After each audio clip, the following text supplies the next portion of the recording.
I was exhausted. My feet hurt. My head pounded. My patience was gone. I pushed through the glass doors of my office building and almost slammed straight into a tall man in a dark suit. "Move," I snapped. "You didn't?" He looked down at me calmly. "Excuse me?" "Excuse you," I shot back. "You're blocking the exit." I wasn't aware this was your personal doorway. Something in my chest cracked open. "Of course you weren't," I said loudly. "Men like you never are." His jaw tightened. "Men like me? Rich, arrogant, dressed like the world owes you something." People slowed down. I felt their eyes. He glanced at the crowd, then back at me. "You don't know me." "I don't need to," I said.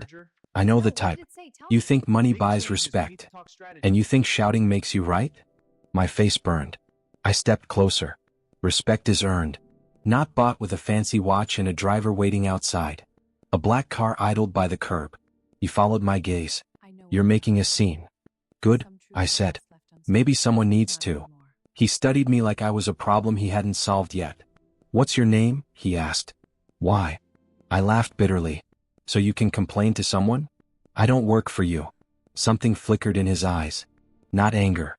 Something else. "Interesting," he said quietly. "Here's something else that's interesting," I went on. "People like you walk into buildings like this and make decisions that ruin lives. Layoffs, cuts, restructuring. And then you go home and sleep fine." His voice lowered. "You assume a lot." "I've lived a lot." Silence hung between us. He glanced at the company logo behind me. "You work here?" "Yes." He gave a slow nod. "I see." "Good," I said. "Then see this too. We are not numbers. We are not disposable." A few coworkers stood near the door now, watching. One of them whispered my name. I ignored it. The man straightened his cuffs. "You're very passionate. You're very entitled." A small muscle ticked in his cheek. "You have no idea who I am," he said. "I don't care who you are." That was the moment. That was the sentence I wished I could swallow back. My manager rushed outside, pale and breathless. "There you are," my manager said to him. Not to me. To him. My stomach dropped. "I've been looking everywhere," my manager continued. "I'm so sorry about the confusion, sir. We didn't expect you until tomorrow, sir." My throat went dry. The man's eyes never left mine. "It's fine," he said calmly. "I enjoy surprises." My manager forced a laugh. "Everyone is excited to meet you. The board is upstairs." "Board?" My pulse roared in my ears. "This is..." My manager turned to me, panic flashing across my face mirrored in my manager's eyes. "This is our new majority investor." The world tilted. "Investor? No, not just investor. This is Adrian," my manager added carefully. "The man who just acquired controlling shares." Acquired? Controlling? I stared at him. Adrian? The man I had just publicly accused of ruining lives. My life. His gaze sharpened slightly. "We've met." My manager looked confused. "You have." "She had some feedback," he said. Heat rushed to my face. I didn't know," I whispered. "No," he agreed softly. "You didn't." The silence felt brutal. My manager cleared my throat. "I apologize on behalf of the company." Adrian held up a hand. "No need." He stepped closer to me. Too close. "I appreciate honesty," he said quietly. "Even when it's misplaced." My chest tightened. "I wasn't trying to." "To what?" he asked. I swallowed. "To insult you." "But you did." "Yes." My manager looked ready to faint. Adrian studied me for a long moment.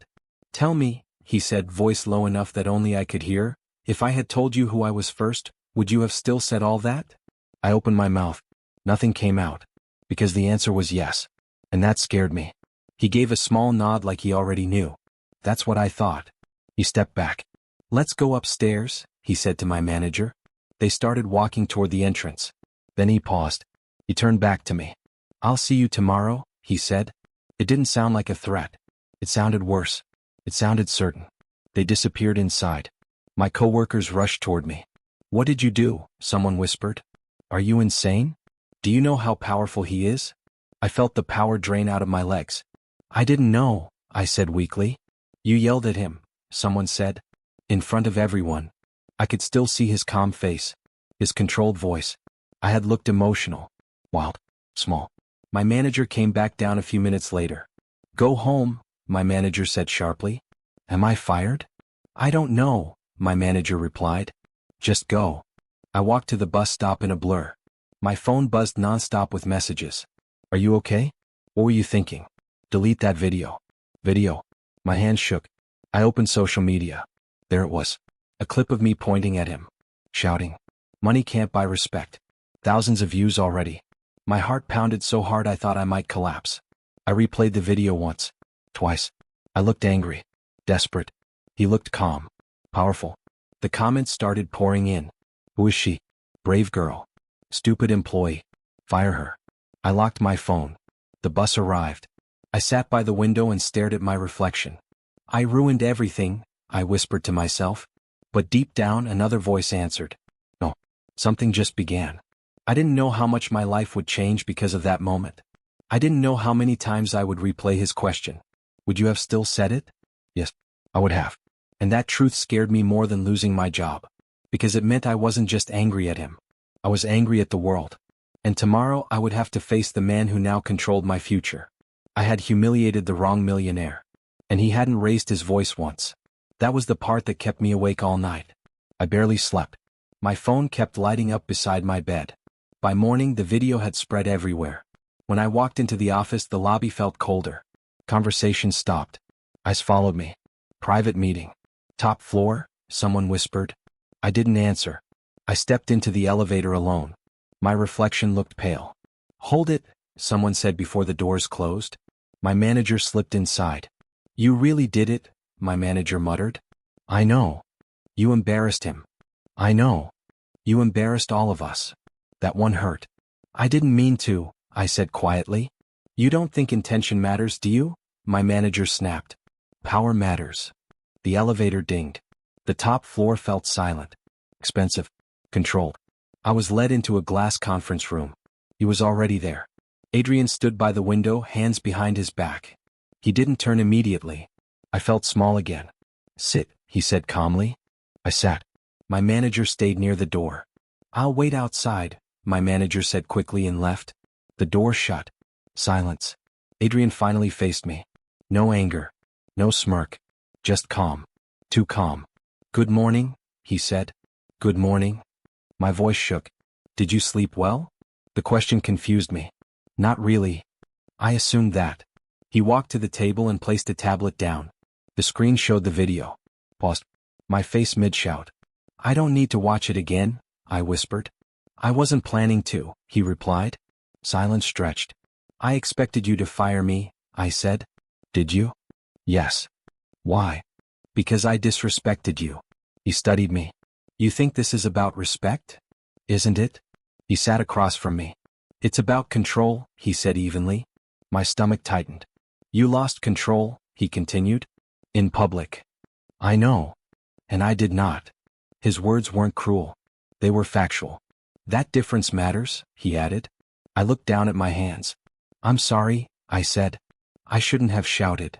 Why did you? He asked. I hesitated. Because I'm tired. Of me. Of everything. He leaned back slightly. Explain. My father's medical bills are drowning me. My rent went up. Half the staff thought layoffs were coming because of you. I saw the car. The suit. I swallowed. I exploded. You decided I was the villain. Yes. And that made you feel powerful? For a second. And now? Now I feel stupid. Silence. He didn't rush to respond. That silence hurt more than if he had yelled. You disappointed me, he said finally. My chest tightened. I don't even know you, I whispered. Exactly. That word landed heavy. You're intelligent, he continued. Your record here is strong. I reviewed it last night. You reviewed me? Yes. And I expected better judgment. Something inside me cracked. Not anger. Shame. I thought you were different, he said quietly. You don't know me. I know potential when I see it. The room felt smaller. I don't need your approval, I said, but my voice was weak. Everyone needs something, he replied. I looked at him then. Really looked. No mockery. No cruelty. Just disappointment. I didn't mean to risk anyone's job, I said. You did, he answered calmly. The board considered removing you immediately. My heart dropped. But I asked. But I said no. I stared. Why? I whispered. Because firing you would prove your point. I didn't understand. You accused me of using power to silence people, he explained. If I fired you publicly, that is exactly what I would be doing. I felt heat rise to my face. I don't want fear in this company, he continued. I want discipline. I can be disciplined. Can you? Yes. He held my gaze. This is your only warning, he said. The words echoed. One more public outburst, he added, and I will not protect you. Protect. The word stung. I don't need protection. You needed it yesterday. Silence again. I won't embarrass you again, I said. This isn't about me. Then what is it about? It's about who you decide to become. That hit deeper than any insult. He stood. Return to work, he said. That's it. For now. I stood too. My legs felt weak. As I reached the door, his voice stopped me. One more thing. I turned. If I had introduced myself first yesterday, he said quietly, would you have still said those words? My throat tightened. I wanted to lie. I didn't. Yes, I admitted. He nodded slowly. Then your problem isn't me, he said. It's your anger. I left the room shaking. Whispers followed me through the office. What happened? Are you fired? Did he yell? No, I said softly. That confused them more. My manager pulled me aside. You're lucky, my manager hissed. I know.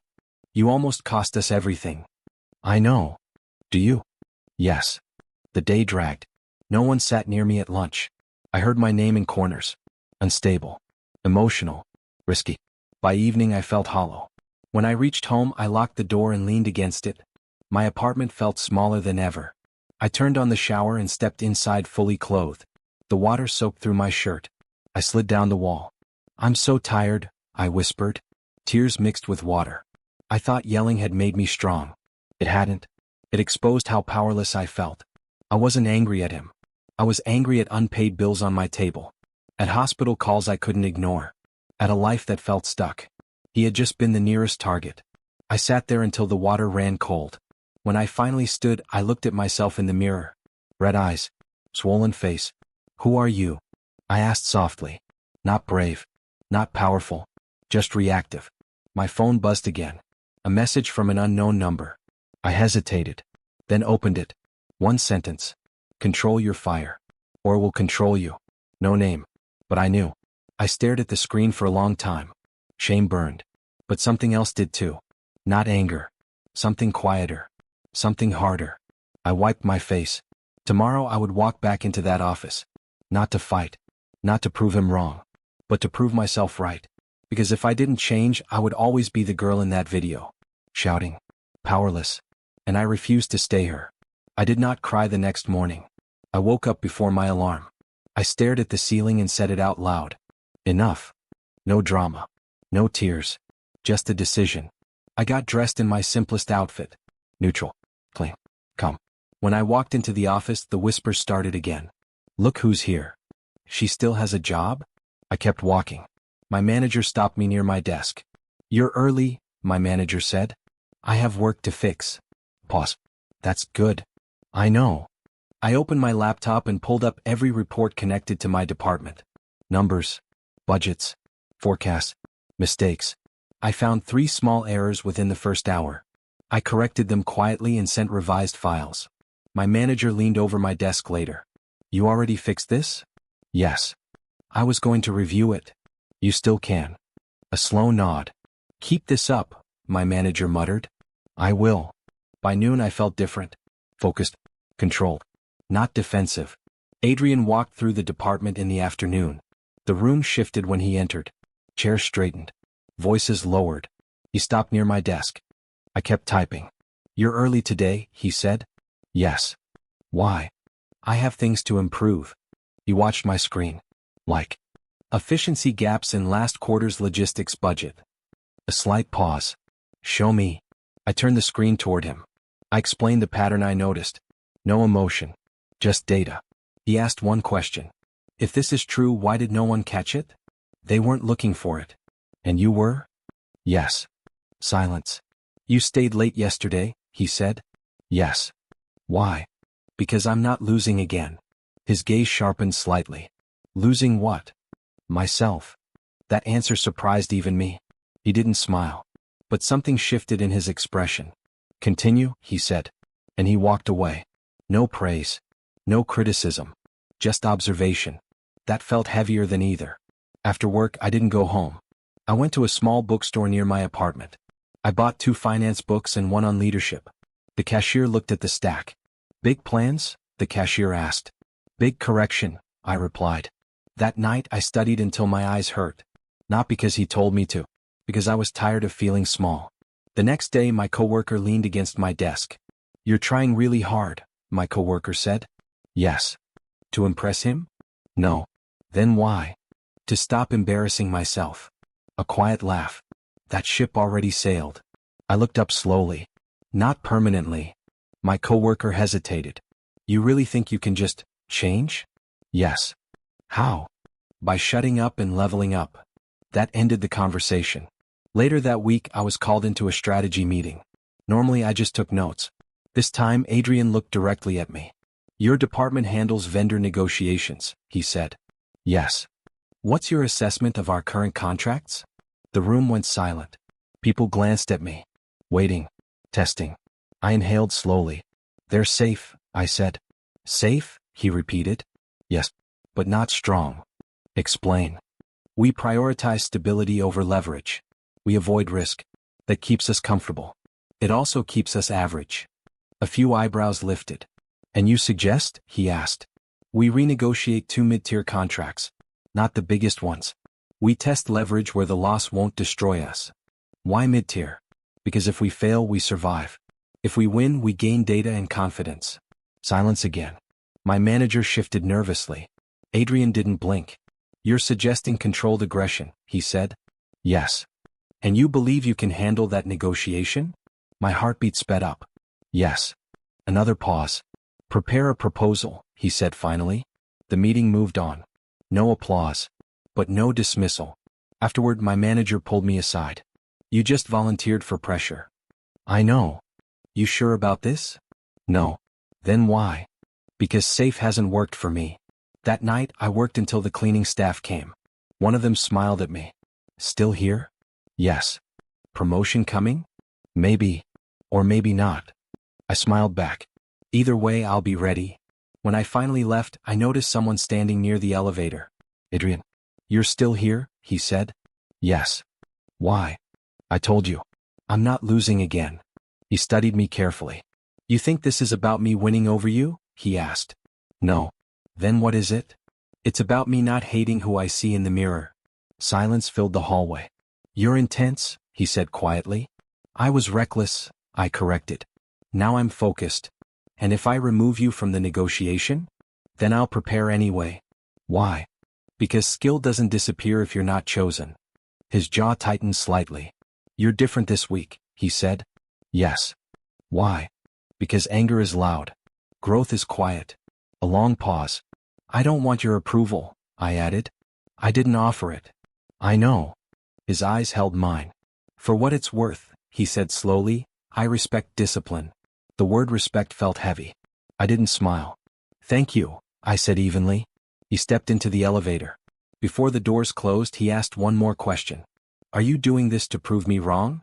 The doors almost shut. I answered before they sealed. No.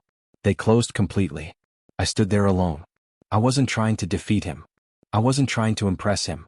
I was trying to rebuild something I lost the day I shouted. Control. That night, I opened my notebook and wrote one sentence at the top of the page. Control your fire. I underlined it twice. I didn't know where this path would lead. I didn't know if I would fail again. But I knew one thing. I would never again let someone's calm silence make me feel small.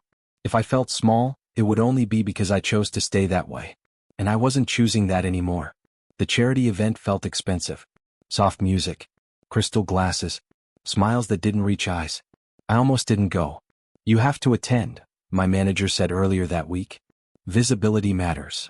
I prefer spreadsheets, I replied. Tonight you prefer donors. So I stood near a tall table, holding sparkling water like it was armor. You look uncomfortable, a gentle voice said beside me. I turned. An elegant older woman stood there in a simple navy dress. No heavy jewelry. Just calm confidence. I'm fine, I said automatically. That was a rehearsed answer, she replied with a small smile.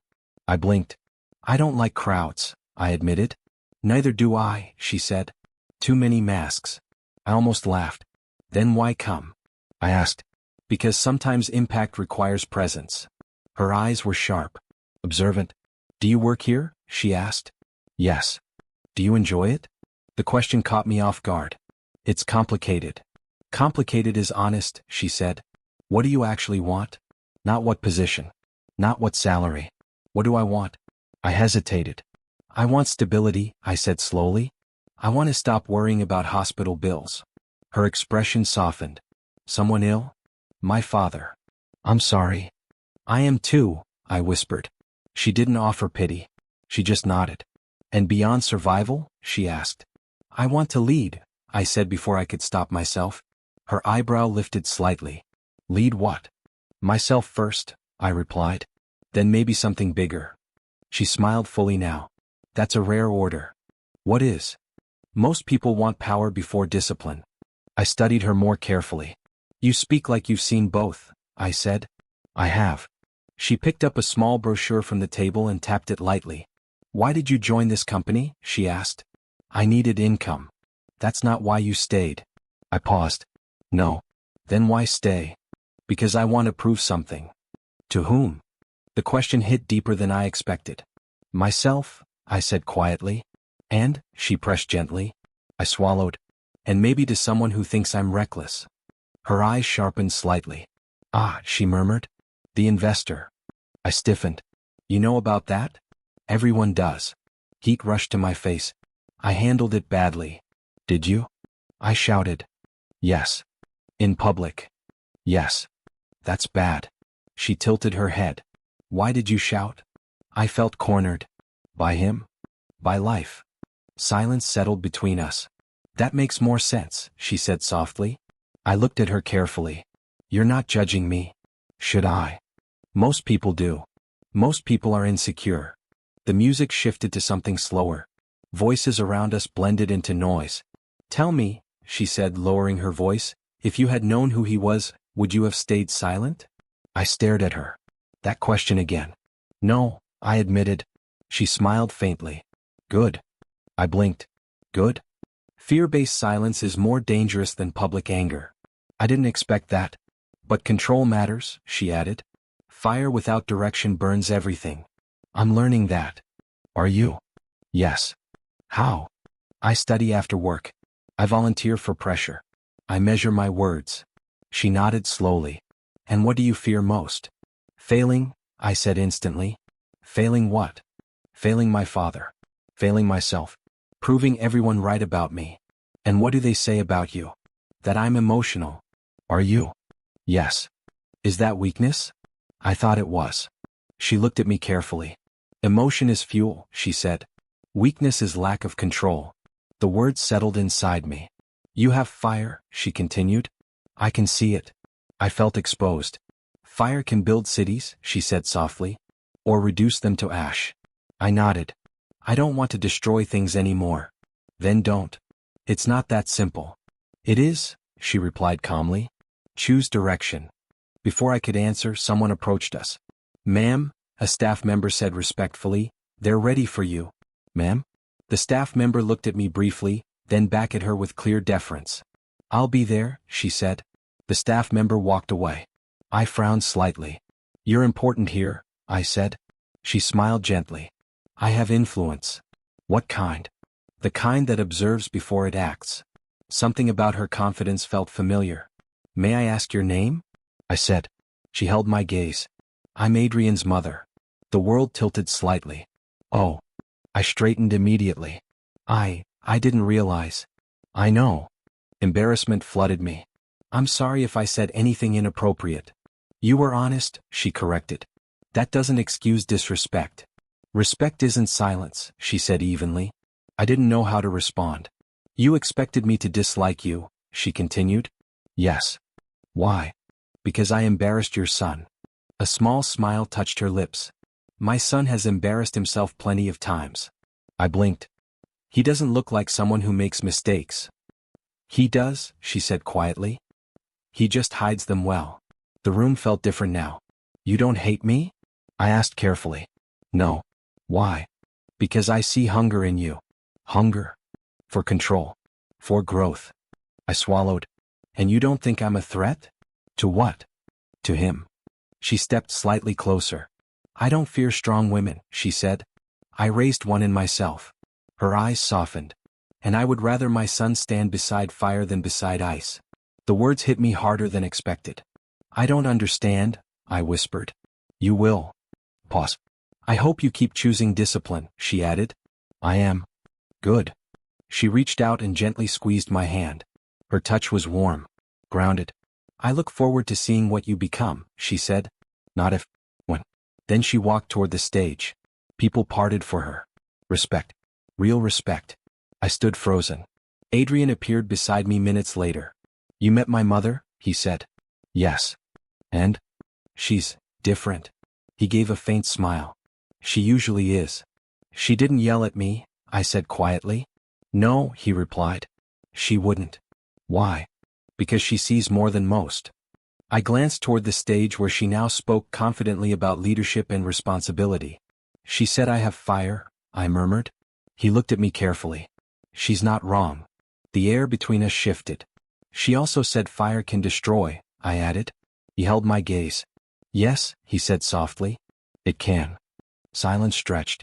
Why was she talking to me? I asked. He didn't answer immediately. Then he said something that stayed with me long after the music faded. She doesn't waste time on people who don't matter. And then he walked away. Vanessa arrived on a Monday. Perfect hair. Perfect posture. Perfect smile. I've heard so much about this place, she said brightly during the morning introduction. I stood near the back of the conference room. And I look forward to refining its direction, she added. Refining. The word felt deliberate. After the meeting, she walked straight toward me. You must be the passionate one, she said softly. I work in vendor strategy, I replied evenly. Yes, she said with a small smile. I've seen the video. Of course she had. I hope you've developed restraint. I have, I said. She tilted her head slightly. Good. Emotional instability can be expensive at this level. At this level. I held her gaze. I focus on results, I answered. As you should, she replied. Especially if you want to stay. The message was clear. Later that day, I overheard her in the break room. I'm not questioning her intelligence, she said to someone. Just her temperament. Pause. We can't have volatility near leadership. Silence followed. Then a quiet agreement. I stepped in. The conversation stopped. Oh, she said lightly. We were just discussing structure. Of course, I replied. She studied me. You don't mind feedback, do you? I prefer it direct. Very well, she said. You're talented. But talent without polish doesn't scale. And polish is inherited? I asked calmly. A faint smile touched her lips. Sometimes. The old fire flickered inside me. I almost snapped. Instead, I inhaled slowly. Noted, I said. She looked almost disappointed. You're quiet today, she observed. I'm learning. From whom? Myself. Her eyes narrowed slightly. Ambitious answer. The week continued like that. Small comments. Subtle digs. I'm surprised you handled that call so smoothly, she said after a negotiation. Why? I asked. Growth can be unpredictable. Another day. Adrian values composure, she murmured near my desk. He prefers women who understand his level. His level? I repeated. Yes. Education. Background. Family reputation. I closed my laptop slowly. My performance speaks, I said. For now, she replied. That night I stayed late again. Not to escape her. To outgrow her. The next morning my manager approached me carefully. She requested access to your negotiation files. Why? She said she wants oversight. Oversight or control? I asked. Pause. I don't know. I nodded. Give her access. You're not upset? No. That surprised my manager. Why not? Because transparency doesn't scare me. Later that afternoon, I passed by a partially closed office door. Vanessa's voice drifted through. I'm telling you she's unstable, she whispered. One emotional trigger and she explodes. Silence. We can't risk that near long-term expansion. My chest tightened. She already embarrassed leadership once, she continued. I stood frozen. She needs to be phased out gradually. Phased out.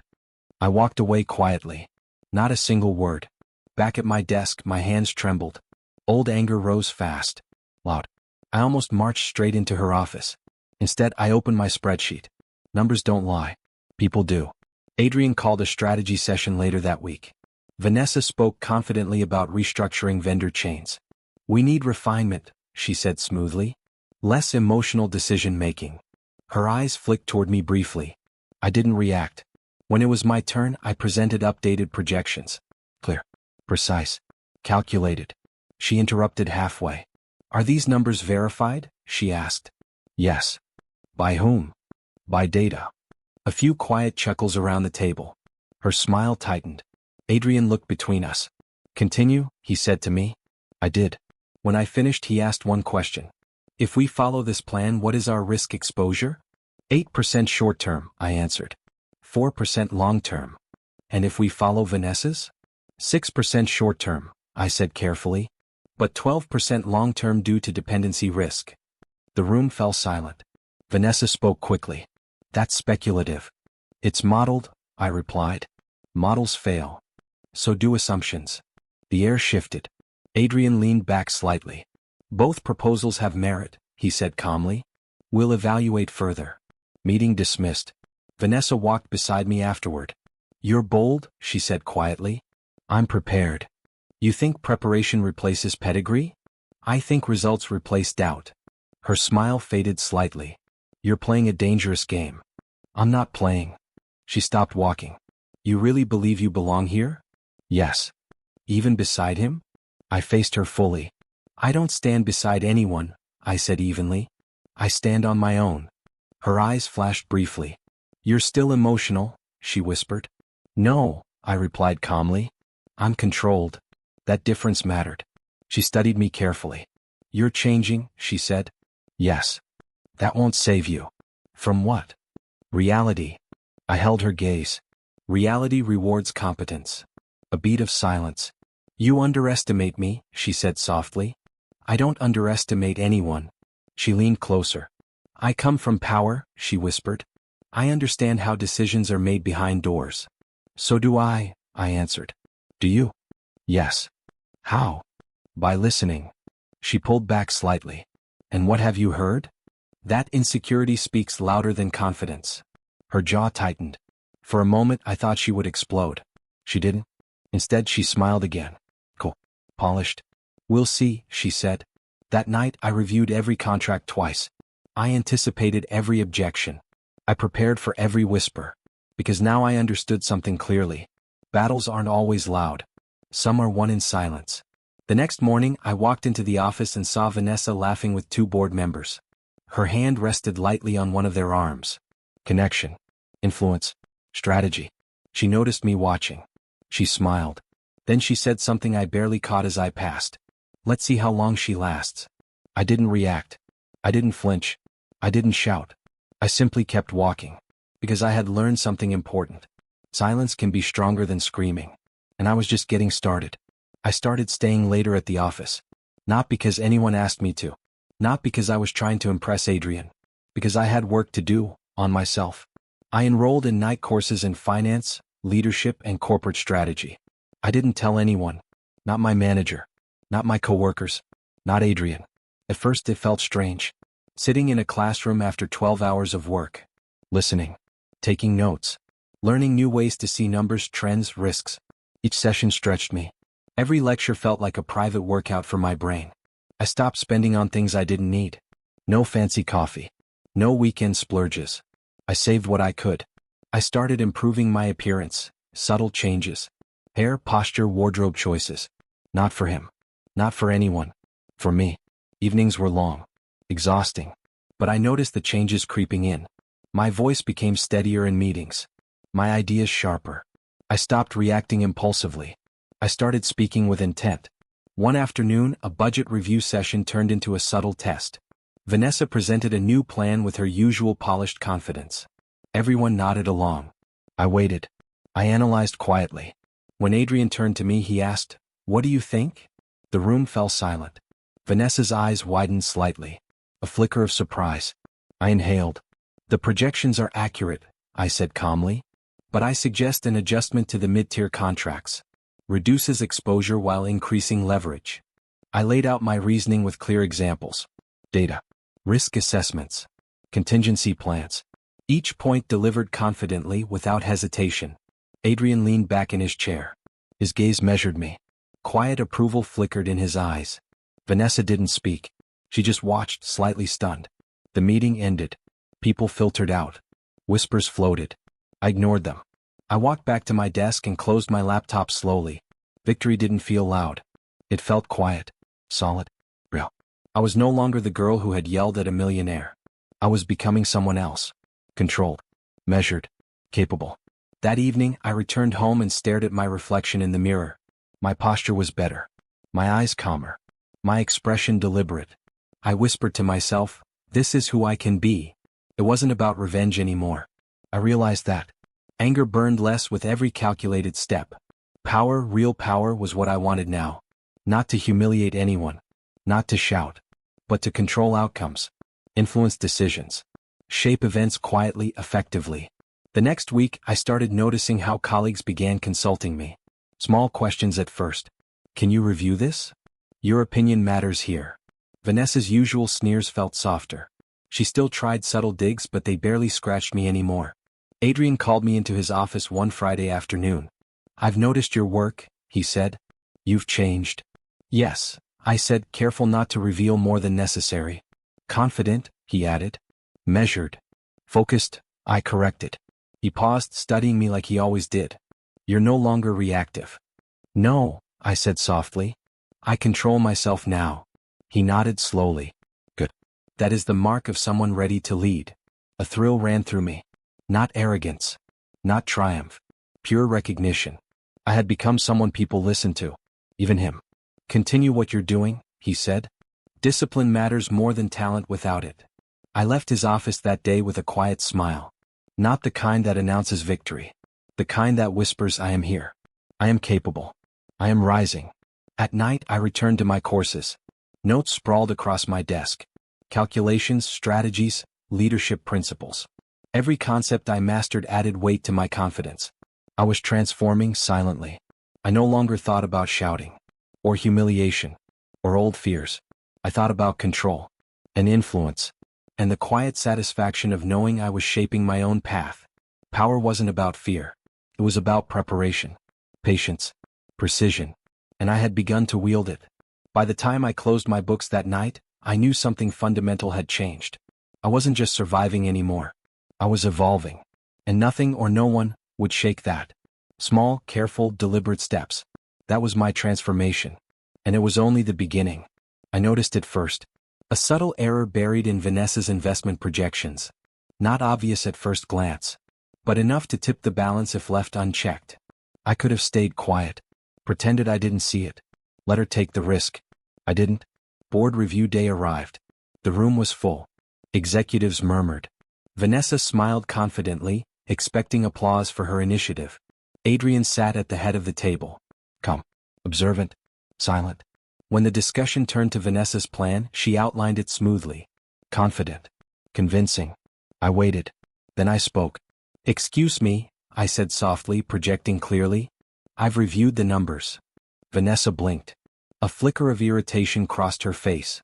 Yes. Adrian prompted.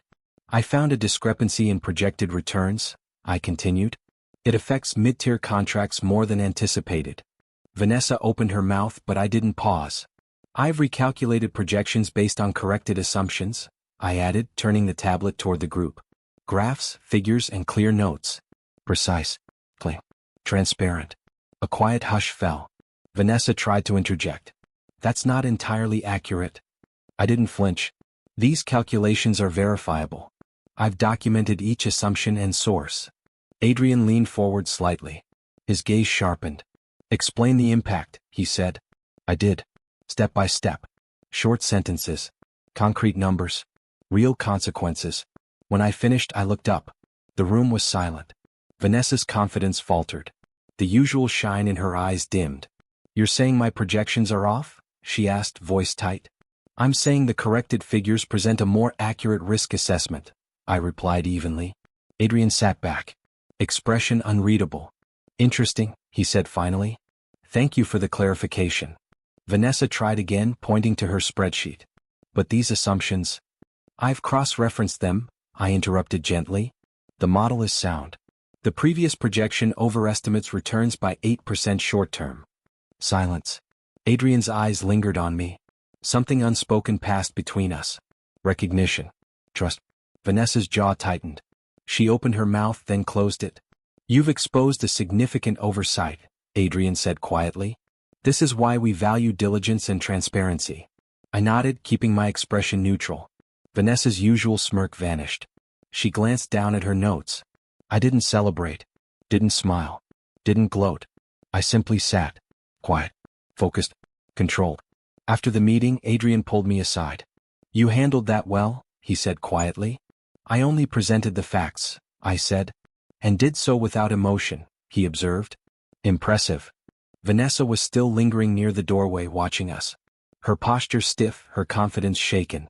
She underestimated you, Adrian said softly. Yes, I admitted. But that's not why I spoke up. Why then? Because the company comes before ego, I said. He nodded slowly. Good. That is what separates impulsive actions from calculated influence. The next week I began noticing subtle changes. Confidential projects were routed to me first. Questions from Adrian came directly to my desk. Vanessa avoided assigning me tasks. She whispered to colleagues, casting doubt, but I remained silent. Karma didn't announce itself. It moved quietly. It didn't shout. It simply shifted the room. The balance. The power. And I kept moving forward. Day by day. Step by step. Because I understood now. Victory doesn't always come with noise. Sometimes, it comes in the hush after truth is spoken. I watched Vanessa from across the room one afternoon. Her usual polished grin felt brittle. She no longer approached meetings with effortless control. She no longer assumed dominance. I didn't feel triumph. Just focus. The quiet shift was more satisfying than any shouted victory ever could have been. Karma had its own pace. And it moved quietly, just like I had learned to move. The office was quiet when he asked me to stay. Can you wait a few minutes? Adrian's voice was low, almost hesitant. I nodded. My desk felt colder than usual. Of course, I said. I expected criticism. Another lecture. A reminder of my past outburst. He didn't start that way. Sit, he said, motioning to the chair across from him. I did, keeping my posture straight, my expression neutral. He closed the door behind him. The hum of the city outside faded. I wanted to talk about that day, he began. The video? I asked quietly. Yes, he admitted. The day you yelled at me. I waited. I misjudged you, he said slowly. I saw only anger. Not everything else behind it. I blinked. My chest tightened. You mean? I didn't consider the stress you were under, he continued. Your circumstances. Your struggles. I assumed hostility where there was pain. The honesty shocked me. I had never imagined him regretting anything. You're apologizing, I whispered. Yes, he said simply. I misread you. And I'm sorry. Silence settled. I didn't know how to respond.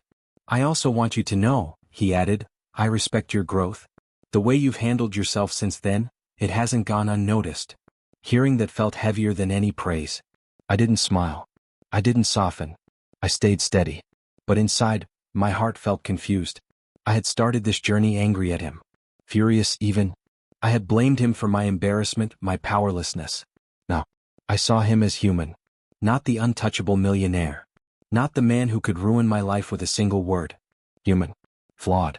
Capable of regret. You respect me? I asked carefully. Yes, he said. Because you've earned it. Not because of your talent alone, but because of how you've controlled yourself. How you've chosen discipline over anger. I nodded slowly. Words didn't come. I want you to understand something, he continued. I didn't act out of indifference that day. I just didn't know what to expect from you. You surprised me. I swallowed. The weight of his honesty pressed on me. I appreciate that, I said carefully. But it doesn't erase what happened. No, he admitted. It shouldn't. But I hope it changes how you see me. Not as an adversary, but someone who can misjudge and learn just like anyone else. Something shifted in the room. I studied him, really looked at him. The faint lines near his eyes, the way he paused before choosing words. The way he wasn't hiding behind arrogance. Respect. I realized it wasn't pity. Not even kindness. Respect. I didn't melt. I didn't fall. I remained composed. But my thoughts betrayed me. I remembered the fire in my chest the day I had yelled. The shame that followed. The long nights of studying, learning, growing. And now, looking at him, I saw that fire reflected back in a different way. Not in anger. Not in cruelty. In recognition. "You've changed," he said quietly. "Yes," I replied. "I had to." He nodded. "And yet, you're still the same person who stood up, who refused to be silenced." "I suppose," I said. "Good," he murmured. "That matters." I felt the tension in the room shift. "I just wanted to tell you that I regret my assumptions," he added. "And I hope we can move forward, understanding each other better." I didn't know what to say. "Thank you," I finally whispered. He gave a faint nod. For a moment, silence stretched between us. I wanted to speak, to ask questions, to challenge him. But instead, I simply absorbed it. This wasn't about winning anymore. It was about understanding. A human moment. A quiet acknowledgement that people could misjudge, and then change. He stood, signaling the end of the conversation. "Good night," he said softly. "Good night," I replied. When the door closed behind him, I sat back in my chair. Alone yet not the same. My anger had fueled me for weeks. My silence had sharpened me. And now, something new had settled inside. Confusion. Respect. Recognition. I had never imagined that someone I once saw as the enemy could feel regret. And yet here it was. Heavy. Honest. Real. I stared at my reflection in the darkened office window. The girl who had shouted at a millionaire was gone. In her place, someone stronger. Someone steady. Someone who saw human complexity and could accept it. And for the first time, I didn't want to fight him. I only wanted to understand. To grow. And to see what came next. I stood in the entryway of their house, staring at the marble floors and the chandelier that seemed too big for the room. My heels clicked softly as I followed her into the dining room. "You're nervous," she said gently, as if she could read my thoughts. It's a big house," I admitted. She laughed lightly. "It's a house. Not a test." Dinner was set perfectly. Candles flickered. The aroma of roasted vegetables and fresh bread filled the air. She poured wine into my glass, her movements calm and deliberate. "Tell me about yourself," she said. "Not your work. You've done enough of that lately." I hesitated, then spoke honestly. "I grew up struggling. My father is sick. I've had to take care of him, manage bills, balance work and study." Her eyes softened. "That must have been difficult." "It was," I admitted. "But I've learned resilience. I've learned to fight for what matters." "And what matters most to you?" she asked. I paused. "Security. Growth. Integrity. Not just for me but for those I care about." She smiled, a warm, knowing smile. "You have fire," she said. "But also control. That combination is rare." I felt a blush rise to my cheeks. She looked at Adrian, who sat quietly beside her. "Adrian," she said softly, "I want you to hear this." I froze slightly. If he ever deserves a woman who can challenge him, support him, and still keep her own fire burning, I would be proud to have her as a daughter-in-law. My glass nearly slipped from my hand. The room fell silent. Adrian's eyes widened slightly. His lips pressed into a thin line. He looked stunned. I didn't know what to say. Words felt too small. Too ordinary. Thank you," I managed finally, my voice barely above a whisper. She nodded warmly. "It's not a judgment. It's recognition. You've proven yourself in ways most would never attempt." I swallowed hard. Heat rushed to my face. Adrian remained quiet, but I saw the shift in him. His usual composure was momentarily unsettled. "I didn't expect to hear that," he admitted softly. "Nor did I whispered. Dinner continued, but the energy had changed. Conversations felt lighter. Laughter more genuine. At one point she asked me about my dreams again. "I want independence," I said. "I want to lead my own life, make decisions I can stand by, without relying on anyone to save me." She nodded approvingly. "That's admirable. And it doesn't conflict with love or partnership. They can complement each other if chosen wisely." Adrian looked at me thoughtful. I realized in that moment this wasn't about anger anymore. Not about pride, revenge, or status. It was about choices. Choices that could define not just careers or relationships but lives. She smiled at me one last time before dessert. You have my respect, she said. And should it ever come to it, my pride is family. I felt a weight lift, replaced by something unfamiliar. A mixture of awe and responsibility. Adrian reached across the table and lightly touched my hand. You've earned more than respect, he said softly. I didn't know what to feel. Confusion. Relief. The evening ended. I walked out into the cool night air, heart pounding. Her words echoed choices. And I realized more clearly than ever that the next steps were mine to make. Not anger. Not status. Choices. And the consequences, whatever they may be, would belong only to me. The gala glittered with lights, laughter, and champagne. I moved through the crowd carefully, keeping my posture straight, my smile controlled. Vanessa appeared across the room, perfectly poised, her eyes locked on me. Before I could reach my table, she stepped forward, voice loud enough to carry. So this is how you manipulate your way up, she said, cutting through conversation. Using Adrian, using his mother, to climb higher in the company. Heads turned. I stared. The old version of me would have snapped. Would have yelled. Would have humiliated myself. Not now. I inhaled slowly. Kept my gaze steady. I'm not manipulating anyone, I said calmly. I do my work. I present my results.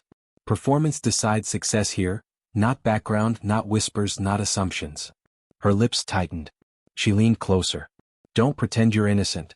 You charm your way into favor and everyone applauds. I don't charm, I replied evenly. I act professionally. I contribute. That's different. Murmurs spread through the crowd. Some nodded. Others whispered. Vanessa's voice rose further. You think your fire impresses people? You're playing a game with someone else's reputation. I stood taller. Calm. Measured. I don't play games with reputations. I earn trust through results. Facts. Actions. Not assumptions or rumors. The air shifted. Adrian appeared quietly at my side. Not in front. Not shielding me. Beside me. Ickle. Vanessa's eyes flicked toward him, then back at me. Surprise. Anger. Confusion. I see, she said slowly. You really think you belong here. I know I do, I said. And that knowledge comes from work, not connections. Adrian's hand rested lightly on my shoulder, almost imperceptibly. Support. Not rescue. The crowd sensed it. Some leaned closer. Whispers paused. Silence stretched. Vanessa's posture stiffened. Her polished mask faltered. Her anger became sharper, more visible. You're arrogant, she hissed. You think you're untouchable. I let a faint smile touch my lips. Not because of anyone else, I said softly. Because of myself. Her jaw clenched. She glanced around. Eyes darted to board members, to colleagues. I noticed some nods subtly at me. Respect. Acknowledgement. Recognition of composure under pressure. You hide behind him, she spat, gesturing toward Adrian. I stand beside him, I corrected. But I do not hide. And neither does he. Her eyes widened slightly. The first crack. You've changed, she whispered, more to herself than anyone else. Yes, I replied calmly. And I continue to change every day. The room remained quiet, the tension palpable. I could feel the weight of observation, judgment, and scrutiny. But for the first time I didn't care. Vanessa's anger revealed her insecurity. Her attempts to intimidate, to dominate, collapsed quietly in the presence of control and truth. You think you can outshine me, she said finally. I don't think, I said softly. I do. Adrian's gaze met mine. No words. Just acknowledgement. Respect. Vanessa's lips pressed into a thin line. She turned abruptly and walked away, leaving murmurs in her wake. The room exhaled as if a storm had passed. I stood there for a moment, letting the silence wash over me. Not triumph. Not gloating. Just presence. Power. Confidence earned, not borrowed. I realized then fully what it meant to be untouchable. Not because Adrian supported me. Not because his mother approved. Because I had become someone no whispers, no accusations, no attempts at manipulation could shake. I was steady. I was controlled. And for the first time, completely untouchable in my own right. The gala continued around me. Laughter, music, clinking glasses. But I felt insulated. Shielded by a calm I had forged myself. Vanessa might return. She might try again. But I knew this now. Silence, control, and measured truth were stronger than any public outburst she could muster. And I was ready for whatever came next. The office was quiet that evening, the city lights casting long shadows across my desk. Adrian appeared quietly, closing the door behind him. "I need to tell you something," he said, voice low. I looked up, wary but steady. "I admire you," he began. "I always have. But not just your work. You've changed. Grown. You've become someone I respect deeply." I nodded, keeping my expression calm. "And," his voice faltered slightly, "I love you. Not the woman you were when we first met, but the woman you've become." My heart skipped. I had imagined this moment in fragments. Hoped for it, feared it. "Adrian," I said softly, I hear you. I believe you." He stepped closer. "Then tell me you feel the same." I shook my head gently. "No, that's not how it works. I can't be chosen. I choose." He blinked, surprised. "Choose?" "Yes," I continued, steady. "I've worked too hard to become this person to lose myself again in someone else's decision. I don't want rescue. I want partnership. Equality." He exhaled slowly. "I understand. I want that too. An equal. Not someone I protect. Someone I walk beside. Someone who challenges me." I studied him, really looked at him. Vulnerable, honest, not perfect, but willing to meet me as an equal. "That's what I need," I said. "Not fear. Not dependence. Clarity. Respect. Partnership." He nodded, slowly, a quiet relief in his eyes. "And you have my full respect. Always." I felt the weight of the moment settle over us. The journey had been long. Painful. Angry. Transformative. "I choose you," I said finally. "But on my terms. Because I want to, not because I'm told to." His lips curved into a small, genuine smile. "Then I accept. On your terms. Fully." We sat there in quiet, letting the city hum outside, letting the past echo faintly but not dominate. No shouting.